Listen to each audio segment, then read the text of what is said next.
What are some of the warning signs that people have too much sugar or refined carbohydrates in their diet?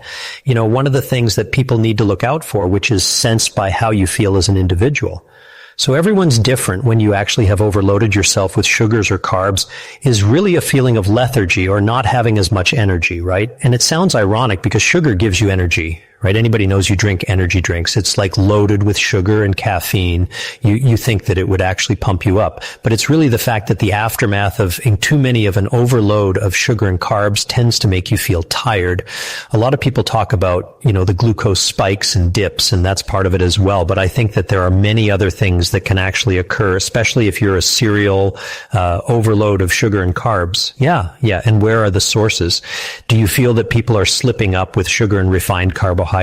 Because I don't think people equate sugar in their diet as accurately as they perhaps should be, because most people, particularly patients that I speak to, are like, well, doctor, I don't put, you know, a teaspoon of sugar in my coffee, or, you know, I don't have that many desserts in a day. Where are the places that people are actually slipping up when it comes to sneaking in sugar and refined carbohydrates in their diet, unbeknownst to them? Okay, so what you're talking about is the person who feels like they're actually pretty healthy, yet they're not feeling that well, and they will tell you, or me as doctors, you know, I'm a pretty healthy person, right? I mean, we all have people like that. When you really question them and ask them detail what they're actually doing, you find out that they're drinking soda. Now, soda is probably one of the secret agents, evil agents of sugar that loads you down, you know, like anywhere from 7 to 8 teaspoons of refined sugar. And I always tell people that who are surprised by that, right? You drink a can of your favorite soft drink, the colas, and they were like, I can slug one of those down on a hot day, or when I'm really thirsty. Or I remember when I was in medical school, I had classmates that would drink a 6-pack of sodas every single day while they were studying. And this was long before I really I was really researching food as medicine, but it would astound me, right? So think about that. A can of soda having 7 to 9 teaspoons of refined sugar. If I always tell people, if I gave you an empty glass in your kitchen and filled it with 7 teaspoons of sugar and just handed to you to say down that, people would go, no way, I'm going to do that. So I think soda is a sneaky way that you get actually a lot of an overload of refined sugar. Now, what about the other person who basically, and of course, if you're snacking, you know, the ultra processed foods often taste good because they add sugar. But also, so do you know the pastries and cakes and things that people have around sort of eating non-LLY without realizing they're getting the sugar in? Now, there is an alternative culprit, frankly, where people who overdo things, right? So here's the athlete, right? The marathoner, who basically said, no, listen, I'm really healthy. Let me tell you, I've got like 0% body fat and I eat fruits and vegetables. I'm like, you know, Mr. Plant-Based, but then you find out that there's somebody who does extreme things. So they'll sit down and they will actually eat 10 oranges a day, or they will, have a bucket of blueberries. And yes, I think the other extreme is that you can actually get a lot of sugar by eating a lot of fruits that actually contain that sugar. So although, you know, I think that this is where I try to get people to understand that fruits are a safe route to get sugars, because you get so many other good things with them, and your body does need sugar. But like everything else, moderation is the key. You can have too much of something that's good and tip over the point where you're actually getting a little too much of it. So those are some of the sneaks, I would actually say, or, you know, the person for carbs, you know, somebody who's a real pass the over, right?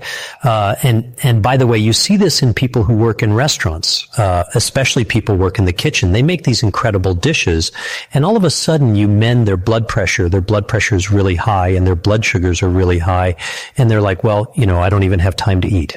I don't know what you're talking about. I go to the gym and you find out that they're eating, you know, pasta and salted restaurant food all the time. So I think that's another place that it's very sneaky to get carbs and sugar in, is if you eat out all the time. You know, busy people who are traveling that don't have the luxury of being able to plan everything, mindfully. Sometimes they're just downing whatever they can. And that's another sneaky source of getting too many sugars and carbs. Yeah. I think they're all super valid points. And just to underline what you were saying about the weekend warrior or the,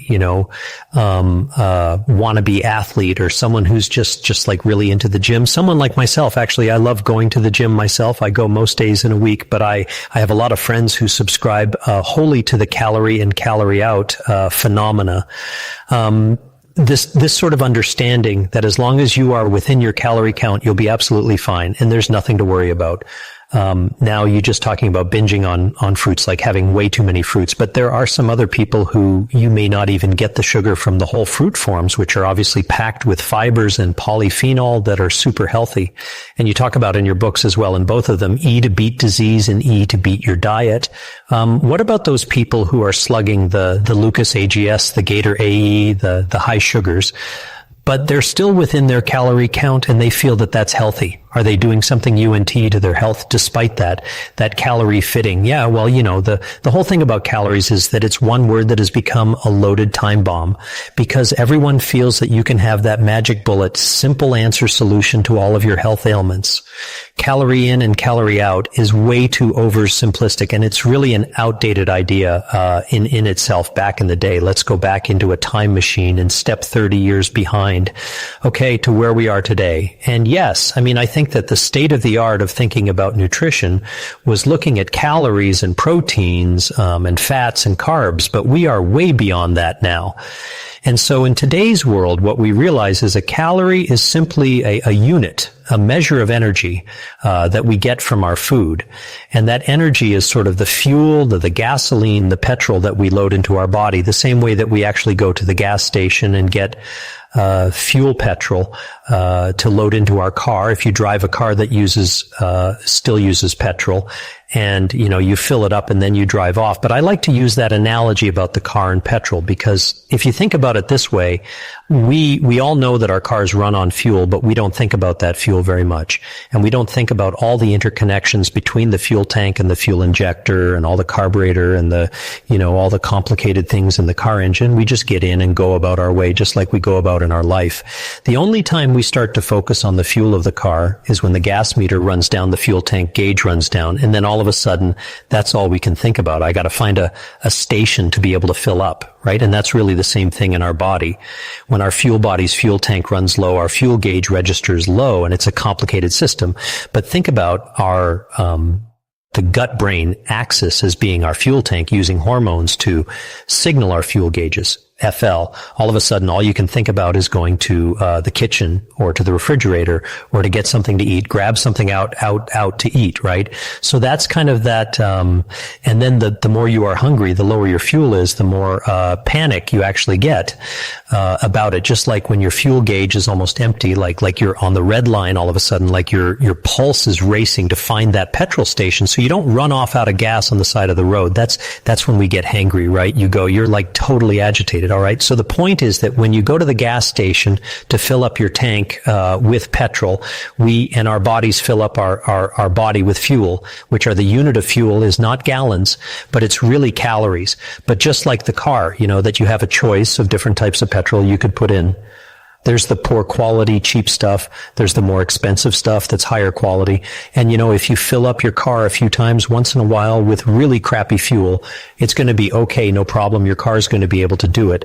But if day after day, week after week, all you're doing is using the cheapest, poorest quality fuel, all right, eventually your car is really just not going to run very well, because that car needs to be cared for. Same deal with calories. If you're putting in fuel calories, that is higher quality, meaning having those polyphenols, having the fiber, all the good stuff, like eating whole plant-based foods, fruits, vegetables, nuts, and legumes. It's all giving us fuel. But all the other stuff really enriches the engine of our body so that we're going to run longer and better, just and by the way, here's the other thing. If you owned a Jalapa, an old crummy car that's been handed down from an older sibling and then maybe from an uncle, and it's like barely chugging along, the chitty bang bang kind of like gallopy.